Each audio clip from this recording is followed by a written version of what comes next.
Before we dive into this confrontation between Caesar and Vercingetorix, I want to just note that I usually only cover the major decisive battles, but in this video I'm going to be going into a little more detail of even minor battles, just to show you the positioning and the maneuver capability of each commander, and then that way you can decide for yourselves how well you believe each commander performed. Vercingetorix was an always celebrated hero. It wasn't until the 19th century that he was celebrated, just like Ambiorix was in Belgium. But he is known for basically one thing, and that is that he stood up to the Romans. Now you'll find that some historians believe that the Roman conquest in Gaul, hindsight 2020, wasn't a bad thing. They brought roads, bridges, they ushered in civilization basically. They brought in 3 centuries of peace, and the territory of Gaul, which is France, was able to create a centralized government faster and quicker than the other nations around them, like Germany for example, because Rome didn't control the German territory and bring the civilization to it. So that, in hindsight, was a benefit to France. Now we don't know a lot about Vercingetorix. Most of it comes from Caesar's writings, which, as you know, can be biased. And even his birth name was probably not Vercingetorix, but Vercingetorix roughly translates into the greatest king of warriors. And apparently he was a very good public speaker, because he rallied troops and townspeople alike with his inspiring and moving speeches to come to the defense of his lands against the Romans. And that is one of the reasons that he is a national hero for France. Now, he comes from the Auvergne tribe, and his father was known as somebody who unified lesser tribes together to come under his control, but he kind of encouraged peace. And because of this turmoil among the Gauls, a lot of historians believe, and so do I, that that's what allowed Caesar to really come in and drive a wedge between the tribes, and he would use tribes against each other. The British did the same thing in Africa with the slave trade. They would come in and use one tribe against the other. Tribes would capture other tribes, and that tribe would be rewarded. So Gaul was in the same situation. Now, Vercingetorix had watched as the Gallic tribes were being forced into submission or even slaughtered. Now, it must be noted that the Auvergne council elders did not agree with Vercingetorix's desire to fight, and he was actually pushed out of the tribe. But that did not discourage him. Him and his followers went around to the poor people outside the main cities and the villages, and he rallied them with his great speech-making ability to his cause to fight the Romans. In the town of Cinnabum, which is modern Orleans, they revolted, and they killed a lot of prominent Romans, and especially the overseer of the town that Caesar had appointed. So now news of the victory was shouted from the Celtic settlement to settlement and reached the borders of Vercingetorix's Auvergne lands by the morning light. He then took this militia he had behind and went back into his hometown of Gergovia, and he took it and he expelled the leaders that kicked him out. So now he is in control of Gergovia, and he rallies everybody to this uprising. Now you must understand, the leaders knew the Romans. They knew how organized and disciplined they were, and that they would be tough to beat, and that's why they cautioned against fighting the Romans. But Vercingetorix is young and a great orator, and he rallied everybody to his cause. He then started making alliances with the other neighboring tribes, and in doing so he united Gaul under this pretense of escaping Roman rule. Now, they unanimously also elected him supreme commander of their armies, and he imposed his authority through harsh discipline and the taking of hostages for those tribes that were reluctant and a little apprehensive of fighting, he would use hostages to control them. The leadership and unification on this level was unprecedented in Gaul. It would not happen again for decades. Now, Vercingetorix's command to the Gallic tribes was to attack Roman provinces or settlements and avoid the Roman army. Use guerrilla tactics. That is how he was going to fight the Romans at this time. Now, Caesar, upon hearing of this Gaul uprising, major uprising going on, did not want to call his legions from the north to him for fear of they would be getting ambushed and attacked on the way down, and he would not be there. So he raised 2 more legions and then set out from northern Italy. And so his legions in the south were attacking settlements of Gauls that had revolted because their men were off fighting with Vercingetorix. So he was attacking theirs, the Gauls were attacking the Romans, so this kind of skirmishing and attrition warfare was going on. And then he sent a small force to try to even block Caesar if he was going north. Now, Vercingetorix was in a good position at this time. Caesar was in northern Italy, and remember, the Roman legions were wintering in Belgium. Now, once again, the Roman legions surprised the Gauls at the speed in which they marched and moved. Vercingetorix failed to prevent Caesar from reaching his legions at their winter quarters up north. Now, when Vercingetorix discovered that Caesar had joined his legions, he decided to move from more of a guerrilla attrition warfare and attack the town of Gorgobina. And this town was an ally of Caesar. It was settled by the Boii tribes back in 58 BC. I talked about that in another video. Now, Caesar realized that if he let Gorgobina fall to the rebels, then he would lose much of his credibility with his allies. So, you have Vercingetorix over at Gorgobina. Caesar decides to move south. He moved south, and the first town he came to was Vercingetorix.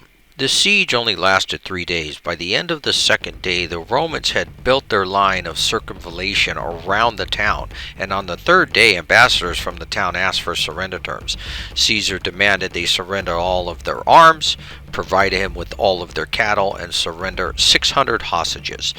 And the town's leaders agreed to these terms. And then Caesar moved on to Cenabum. And this would be the 2nd Roman attack on the Gallic towns.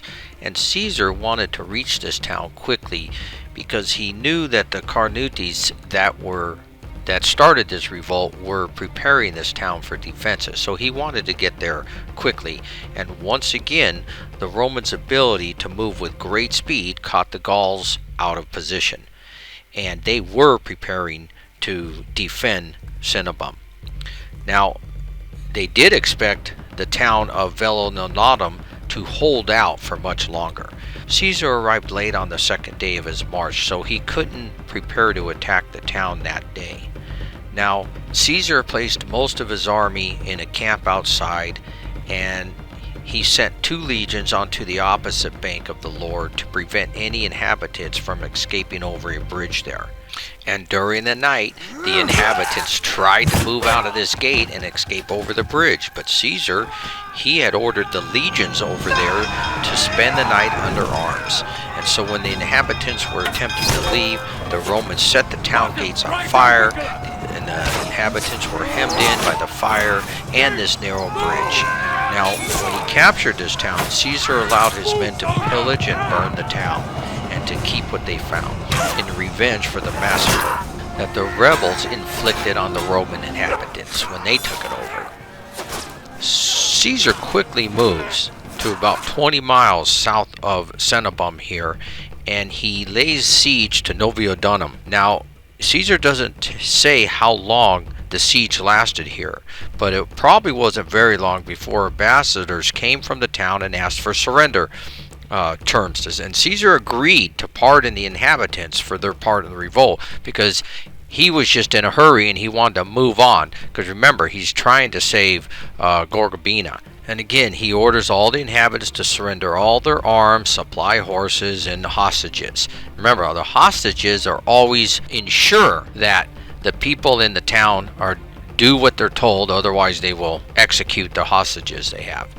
Now, Caesar's rapid advance forced Vercingetorix to abandon the siege of Gorgobina, so Caesar's movements got him the desired results he was looking for. And now Vercingetorix, he starts moving toward Novidanum in an attempt to lift that siege. But by the time his cavalry came in sight of the town, the citizens had already agreed to the surrender. However, even though some hostages were already given to Caesar, when they saw the Gallic cavalry, some people inside the city said, "Oh, forget this," and they started seizing the walls and closing the gates and stuff like that, and they prepared to defend the city. Now, they didn't realize that this was just the Gallic cavalry and not a Gallic army. Now, there were Roman troops inside this Novidanum still, and when the centurions realized what was happening, they had managed to recapture the gates, and the Roman troops within the city were evacuated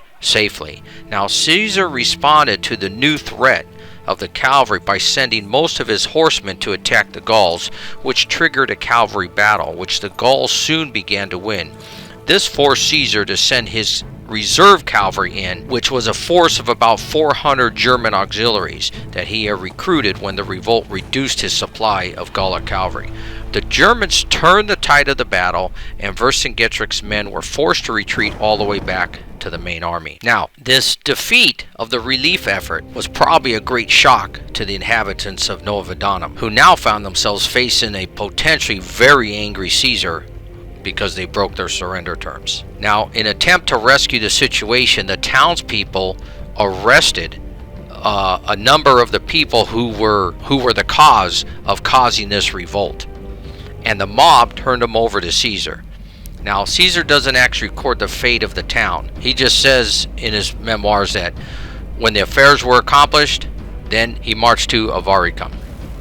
Now, I don't give Caesar any victories for these 3 assaults, nor do I add them to the Roman battle record. Remember, I'm really covering just major decisive battles, and usually that's all I put on my videos, but I'm trying to show that the quality of commander between Vercingetorix and Caesar. So the maneuvering has a lot to do with it. So I'm just showing how they were maneuvering, what they were doing with each other, and how they were forcing each other to make the movements that they did. So this next battle, the siege at Avaricum, this one I do record because it was a pretty big battle. And this was the first major clash between Julius Caesar and Vercingetorix. Now, Caesar was aware that Avaricum was the biggest and best fortified town of the Biturigius area, and he believed that if he could capture the town, then the entire tribe would surrender. Now, Vercingetorix did not share this opinion. At a council of war, he persuaded the Biturigians to burn most of their towns and villages to prevent the Romans from finding any supplies, because remember, at this point, he is doing a scorched earth policy. He is leaving nothing for the Romans, because remember, Caesar had marched swiftly up the Rhone-Saône valley and then turned west when he retook Orleans. He then crossed the Loire and marched south to Avaricum. Now, in the meantime, Vercingetorix, remember, was laying siege to Gorgobina, but he gave that up and he was conducting scorched earth policy. And he also wanted the tribes to destroy Avaricum, but the Biturigians convinced the council that they could defend their town, and this was against the judgment of Vercingetorix. So Vercingetorix agreed to allow them to try to defend this town. Now, it was a town that was easy to defend. It was protected by a river and a sizable marsh, and there was only one narrow approach to the town. Caesar had camped outside this narrow entrance and began to build his giant mounds and siege towers. Now, the Gauls, you gotta remember, they're getting better and better against fighting against Roman sieges. Most of the inhabitants of Avaricum were experienced iron miners, which gave them the skills needed to counter the Roman mounds and siege equipments. Now, As he's laying their line of circumvallation around the river and marsh, Vercingetorix was following behind the Romans, and he set up his camp about 15 miles away. And this camp was also protected by swamps, which prevented the Romans from attacking them. Now, scouts kept the two Gallic forces in touch with each other, while Vercingetorix concentrated on attacking any Roman foraging parties that traveled too far from their main camp. And the Romans soon ran short of supplies, partly because of these attacks, but more because the Aedui, Rome's most valuable allies in gold, were reluctant to provide supplies, because remember, they were sort of aiding Vercingetorix's revolt also.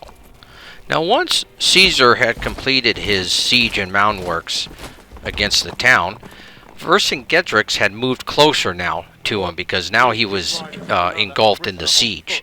Now, Caesar's scouts reported this move, so Caesar decided to attack the new camp. Early the next day, Vercingetorix was waiting in vain for the Roman foragers. Caesar and the main army advanced toward his camp.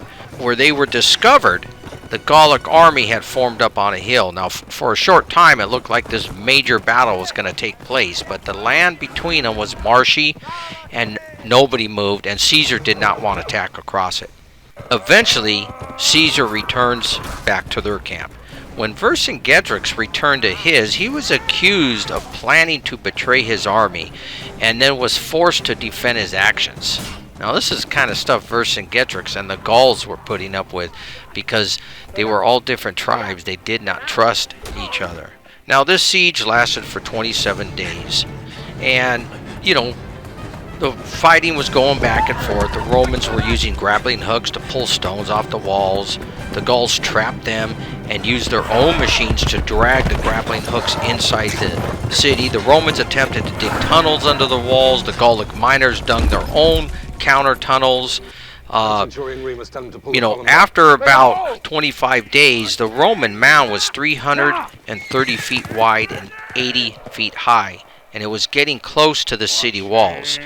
So the Romans had realized the mound started to shrink, or was sinking, and because the Gauls had dug tunnels under the mound and had set fire to the pit props, collapsing the tunnel, while at the same time they launched sallies from their gates on either side of the mound.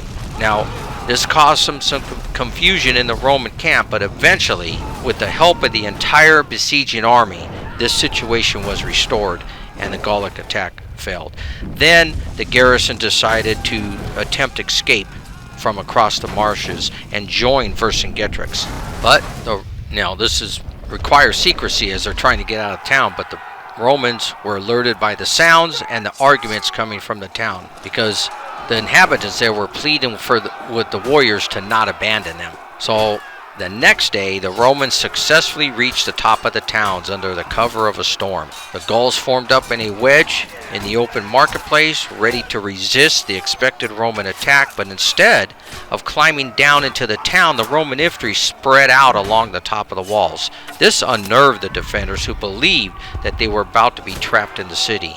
The wedge broke up, and the Gallic soldiers attempted to break out of the city gates. Some were killed by the Roman infantry in the narrow approaches to the gate, and most of the rest were caught by the cavalry outside the town. The fall of Vercingetorix was followed by a massacre of the inhabitants, women and children included. Caesar described this as having been caused by a combination of anger at the massacre of the Romans at Cenabum and frustration after the long, difficult siege. Caesar killed all but about 800 people out of a population of 40,000. The fall of Vercingetorix didn't have the effect Caesar had hoped. Vercingetorix managed to restore the morale of his army with a rousing speech, and he was soon able to replace the troops lost during the siege. More importantly, the Aedui finally abandoned their long attachment to the Roman cause and now fully joined the revolt. Now, Caesar at this time decided to divide his force, and he sent Titus Labienus with 4 legions north, and he took 6 legions to the south. Now, as Caesar was moving south in the direction of Gergovia, Vercingetorix was probably able to guess where he was going, so Vercingetorix started mirroring Caesar's movements on the opposite side of a powerful river, which is now called the Alesia River, which is a tributary of the Loire. Now, he was marching along the opposite bank, mirroring Caesar's movements, and he was destroying all the bridges. Caesar decided to pull a ruse on Vercingetorix when he saw what he was doing. So one night he camped near a town, and there had previously been a bridge there that Vercingetorix had destroyed. And that night he divided his force. He sent 2/3 of his force up the river while 1/3 stayed behind. Now the larger force was set up into like corps to show that there was 6 full legions going, and he ordered it to continue marching. Vercingetorix, duped, took the bait and followed that force. Then Caesar, with 2 legions still behind, speedily rebuilt the bridge that was there, and then he sent the force across, and then he recalled the legions that had marched away and brought them back, and they all got over the river. Now Vercingetorix, realizing that he had been duped, he set out to beat Caesar to Gergovia. Now Caesar reached Gergovia first 5 days later. Now remember, the Romans' marching ability was really constantly an amazement to the Gauls. Now as he got there, only that force, remember the force that he sent up the river on the one side had to march away and then march back? That force did not reach the town force. Only the 2 legions that stayed behind and rebuilt the bridge, they got there first. Now Caesar, seeing that Gergovia had some hills that were guarding it, he sent the legions up there to take one of these hills, in which they did. Now Caesar also had the Aedui with about 10,000 men agreeing to protect his supply lines. Now Vercingetorix got these men to switch sides. But as Caesar's legions started to arrive, he started, laying siege to the town. And he started linking up the main trenches with the 2 legions that took one of those hills. They were linking those together. This is when the treachery of the Aedui threatening Caesar's supply lines happened. So Caesar was now in an embarrassing position, and he had to pull 4 legions out of the main siege line, and he went and attacked the 10,000 man force of the Aedui, and he defeated them, and he was able to promote 10,000 Aedui horsemen to his side. And then he put his Roman magistrates back in charge of the Aedui tribes. Now, the 2 legions that Caesar had left to lay siege to Gergovia was being hard pressed by Vercingetorix's much larger force. Now, Caesar realized his siege was going to fail unless he could get Vercingetorix off the high ground, because there was still high grounds around the city. And he used 1 legion as a decoy while the rest moved onto better ground, capturing 3 Gallic camps. He then ordered a general retreat to lure Vercingetorix off the high ground. However, the order was not heard by most of Caesar's force, and some of the legions that had taken the high grounds and the camps saw how easy it was, and they continued trying to attack Gergovia. And this, they exhausted themselves, and a massacre was about to ensue on them by the much larger Gauls. The Aedui had arrived at that moment, however, and the Romans mistook them for enemies at first, which further confused the situation. And then Caesar could do no more at this point but retreat. Now, as he was retreating, Caesar left a covering force and the Aedui to cover the retreat. Well, Vercingetorix heard what was happening, and he came around and he saw that the army was retreating and that this force here was holding the line, and he led a cavalry charge against this force, and he crushed it. And as a side note, the cavalry, when they hit the Romans' line, they actually dismounted and fought hand to hand and defeated the covering force there. Now, the Romans suffered heavy casualties here, and some figures put it at about 6,000 Romans. The losses of the Gauls were unknown, but Caesar was withdrawing in good order. But he does get a loss for this battle. This is Caesar's loss. Vercingetorix gets a win. Now the next battle we move to in 52 is the Battle of Lutetia, or the Battle of Agrigentum. Now what happened with this was, remember, Labienus went north and he was campaigning up there, but he got message of Caesar's defeat, so he decided to move across the Seine River to link up with Caesar's force at Agrigentum. And the Gauls of the area, they had the coalition going, and they were going to block his path. Now two Gallic forces had gathered. One was behind Labienus, and one was across the Seine River on the other side. Now Labienus, after doing a couple tricks and maneuvering, he had crossed the Seine River and he attacked the larger Gallic force. Now the two sides had joined battle. The 7th Legion was placed on the right wing, and they started to push back the Gallic left. On the Roman left, the 12th Legion's peel and volleys broke up the Gauls' first charge, but they resisted the Romans' advance, encouraged by their old chieftain, Longinus. The turning point came when the military tribunes of the 7th Legion led their legionaries against the enemy rear, and the Gauls sent in the reserves, taking a nearby hill, but were unable to reverse the course of the battle, and they ran. Their losses increased when the Roman cavalry was sent to pursue them. Labienus' force thus advanced and went to Agrigentum, and they recaptured their baggage train along the way. And Caesar at this time was moving toward Labienus, and he had Vercingetorix following him, because Vercingetorix was destroying the food and doing the scorched earth policy as he's following the Romans. Remember, most of these battles are taking place around these towns because the towns are the food source, and with huge armies like these, you need to keep them supplied. You can't stay in one area too long. Now remember, Vercingetorix was following him, and Vercingetorix attacks him with his cavalry force. Now again, Vercingetorix, his morale's high. He had just defeated Caesar and he was looking for a sweeping blow. But you got to remember, Vercingetorix, he was under no illusions about how well Caesar was in the open field battle and how well the Roman legionaries fought. So he just hits him with his cavalry, and Caesar beats off this cavalry force. Now Vercingetorix, after winning at Gergovia, his cavalry gets defeated, and this allowed Caesar to now able to regain the initiative by capturing the Bergius, an important Gallic stronghold.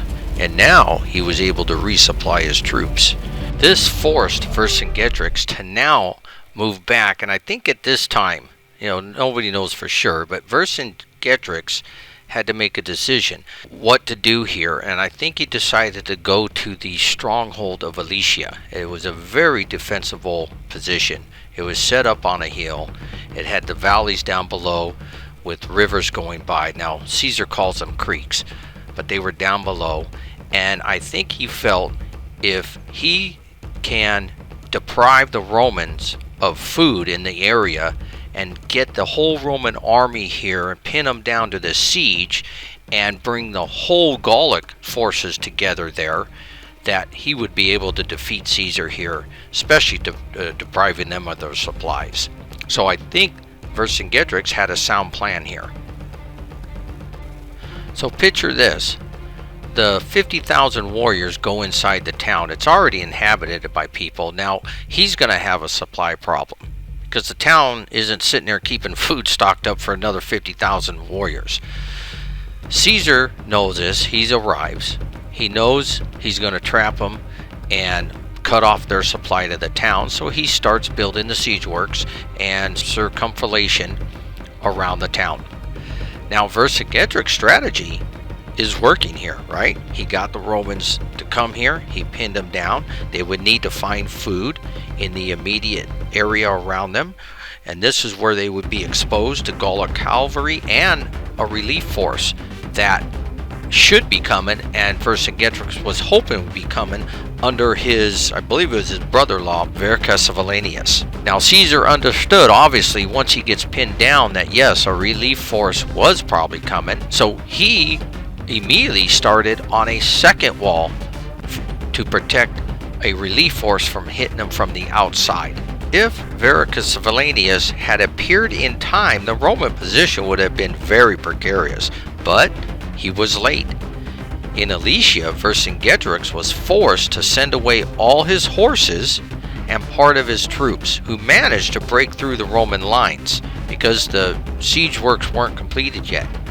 Now, as you know, later, even the citizens of Alesia were expelled as well, and the Romans did not allow them through their lines, because if he opened their lines to let the civilians out, then there would be a chance that the warriors inside can also rush through and break through. So he kept the lines closed, and the people were caught between the Gallic village and the enemy walls. Now, if the siege went on too long, these people were going to die of starvation. Now, this was a further blow to the Gallic morale forces that were inside the city.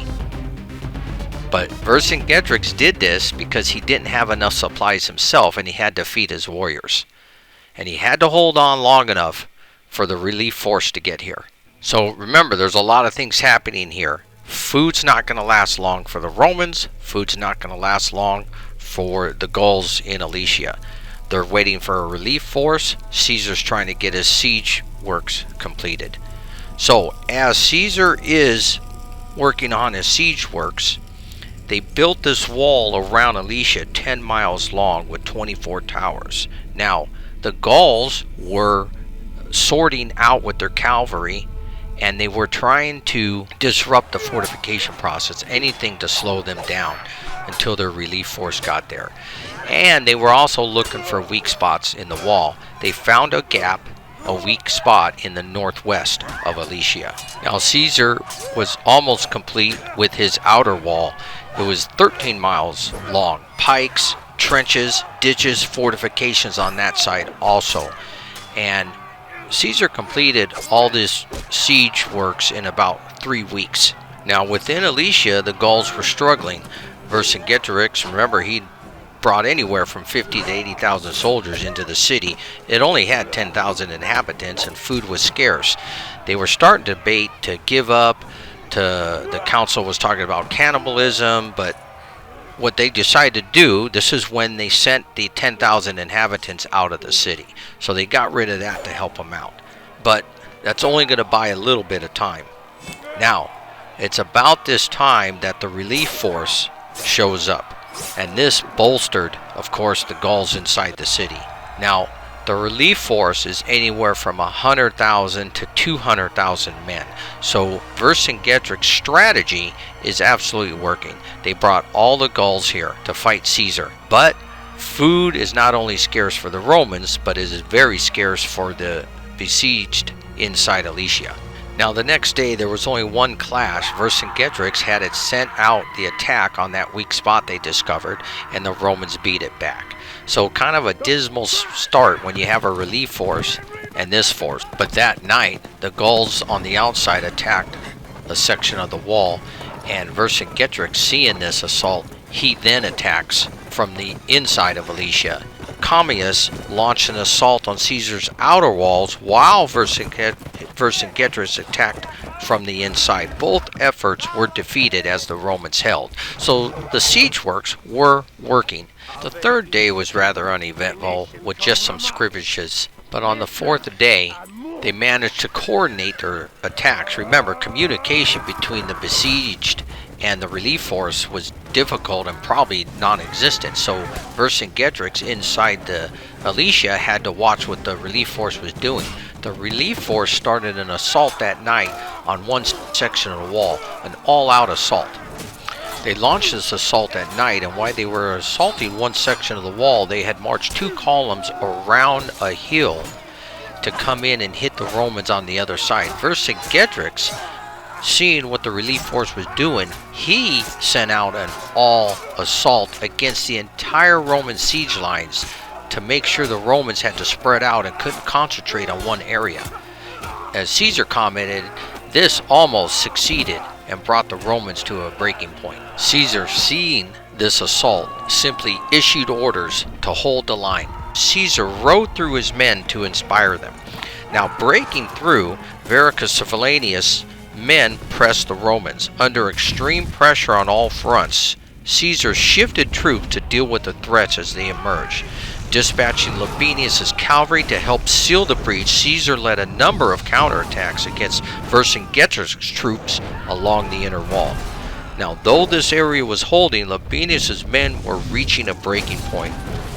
Rallying 13 cohorts, Caesar personally led them out of the Roman lines to attack the Gallic rear.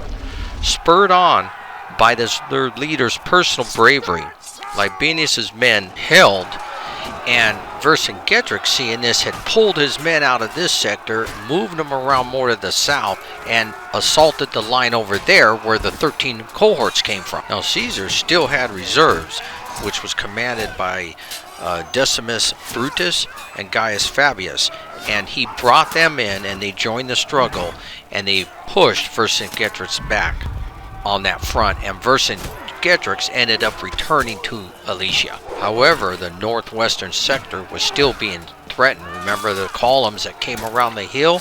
They all were hitting in that sector. Labienus then brought 39 cohorts to that place. Now, if we are to believe Caesar's account, it was only the arrival of himself that saved the day, because he was recognizable because of his red cloak, and this emboldened the Roman soldiers there. They held the line. Caesar had moved some cohorts behind the attacking relief force, and the Gauls were caught between two Roman armies. And the relief force soon broke and began running, and they were pursued by the Romans, and they were cut down in large numbers. With the relief army routed and Vercingetorix unable to break out of Alesia, all hope was lost. So the next day, the tribal councils met, decided what to do, and as Caesar puts it, the Gauls handed Vercingetorix over to him. But we believe the more of the true story is Vercingetorix rode out, and he voluntarily appeared at the gates of the Roman camps and offered surrender to Caesar. Caesar immediately grabbed him and put him in chains. Vercingetorix was held at the Mamertine prison. Here you can still go to this prison in Rome. This is a little plaque. You can see his name right here. These are the people that were in this prison, famous people. He was held here for 5 years. Now, in the Battle of Alesia, now we know contemporary sources always exaggerate the numbers for whatever reasons. We believe there was about 12,800 Roman casualties, while the Gauls may have suffered up to 200,000 casualties, as well as there was 40,000 captured. There were still mopping up operations for the next 2 summers, but basically this ended Gaul resistance. The Senate in Rome declared 20 days of Thanksgiving for this victory, but they refused Caesar a triumph. The plot thickens between the political rivals of Caesar and the Roman Senate. All in all, we believe there was about 1 million massacred, killed people in Gaul. There was about 1 million sold into slavery. The 5 million that were left became Romanized. So we will end the video here. Our next video will start as Caesar tries to re-enter the political arena in Rome. When I started this video, I mentioned that I was going to go into detail of these battles here, because usually I don't go into that much detail unless they're major decisive open field battles. But we wanted to show the capabilities of Vercingetorix and Caesar and their abilities against each other. So with that being said, you can decide for yourself if Caesar got lucky, who was better, who did the right moves. So when all is said and done, what I've come up with was, number one, the old Roman maxim, divide and conquer, Caesar took full advantage of. The tribes of Gaul had internal disunity, and he took full advantage of that. I think that was the number one reason Gaul was conquered. Same thing happened in North America with the Native Americans. The disunity between them didn't give them a very good chance of winning. Number one reason. The number two reason, I believe, was the Roman legionnaire. The discipline and the training constantly gave the Roman legionary an advantage over their opponent. Time and time again, the Gauls just could not defeat the Roman legions. And then lastly, I do believe it was the ability of Julius Caesar and his charisma. The Roman legionnaires do not just follow any commander. They will mutiny. They will kill their commanders if the commander is not doing seen as a good commander and doing right logical moves. I believe Caesar, his troops trusted him. I believe they believed in him, and I think for that matter that Caesar must be given credit in this conquest. And those are the three reasons I believe that Rome conquered Gaul. And in Vercingetorix's own right, I believe he was a capable commander himself. He was just up against the best army in the world.